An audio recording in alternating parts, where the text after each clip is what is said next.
जसं आपण म्हटलं मगाशी उल्लेख केला की शताब्दीचे कार्यक्रम, शताब्दी साजरी करत असताना 100 वर्षाचा मागोवा घेणं आणि या शताब्दीच्या निमित्ताने कार्यक्रम कोणते घ्यायचे. तर संघाची अशी इच्छा आहे की संघाला काही आयुष्यभर आणि पूर्ण सृष्टी असेपर्यंत काम करायची काही आवश्यकता नाही. संघ समाजात लवकरात लवकर विलीन झाला पाहिजे, संपूर्ण समाज तसा बनला पाहिजे आणि अशा कुठल्याही प्रकारच्या संघटनेची आवश्यकता समाजाला राहू नये. तर माणूस स्वतः उभा राहणं, समाज उभा राहणं आणि आपल्या समोरच्या समस्या, आपल्या समोरची आव्हानं त्या माणसांनी ती पेलून घ्यावी, झेलून घ्यावी आणि त्यांना उत्तर देत देत मार्ग काढावा, असा समाज उभा करण्याचा संघाचा प्रयत्न आहे. आणि म्हणून लवकरात लवकर ते झालं पाहिजे. जितक्या लवकर ते होईल तितक्या लवकर चांगलं होईल. आणि म्हणून मग कार्याचा विस्तार होणं, प्रत्येक गावामध्ये असं केंद्र उभं राहणं, या दृष्टीने विचार करून शताब्दीच्या कार्यक्रमांचा 5 अंगांनी विचार करण्यात आला. त्याच्यामध्ये पहिला विषय होता कार्याचा विस्तार झाला पाहिजे, दुसरा विषय होता कार्याचं दृढीकरण झालं पाहिजे, काम हे मजबूत झालं पाहिजे, माणूस निर्माण होण्याची प्रक्रिया त्याची गती वाढवली पाहिजे. आणि मग 3 कार्यक्रम जे होते, 3 जे आयाम होते त्याचे, ते समाजाकरता होते. सामाजिक आयाम कोणते होते? त्याच्यामध्ये एक आयाम होता विमर्श. या देशभरामध्ये आपण पाहतो की आपला भारत कसा आहे, कसा होता, त्याचं खरं स्वरूप समाजासमोर आलं पाहिजे. ते खरं स्वरूप समाजासमोर न येता संभ्रम निर्माण करणारं, गैरसमज निर्माण करणारं असं स्वरूप समाजासमोर पाहिलं जातं.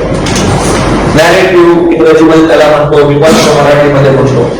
आणि म्हणून मग भारताचं खरं स्वरूप समाजासमोर यावं या दृष्टीने एक विमर्श म्हणून काम सुरू झालेलं आहे. त्याचा विस्तार झाला पाहिजे, त्याचा प्रचार झाला पाहिजे. दुसरा एक बिंदू हातामध्ये घेतला सामाजिक परिवर्तन.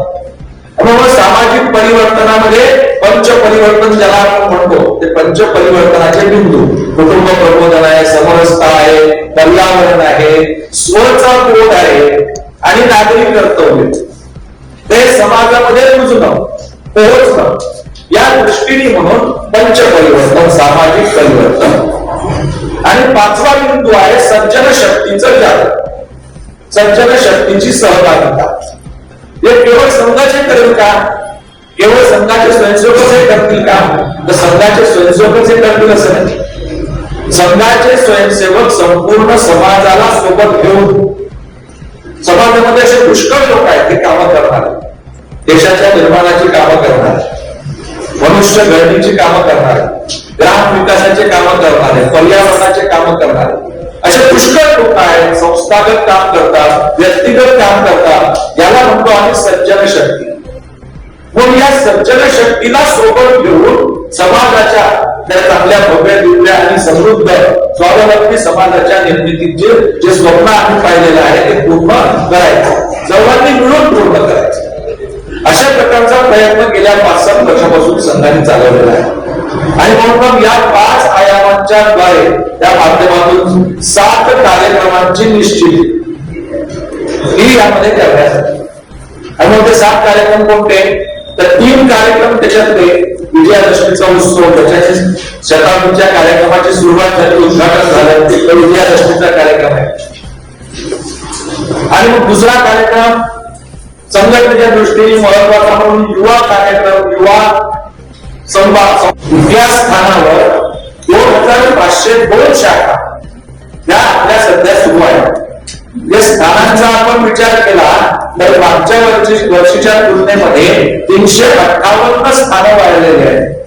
आणि शाखांचा विचार केला तर 444 शाखा या आपल्या विदर्भात वाढलेल्या आहेत.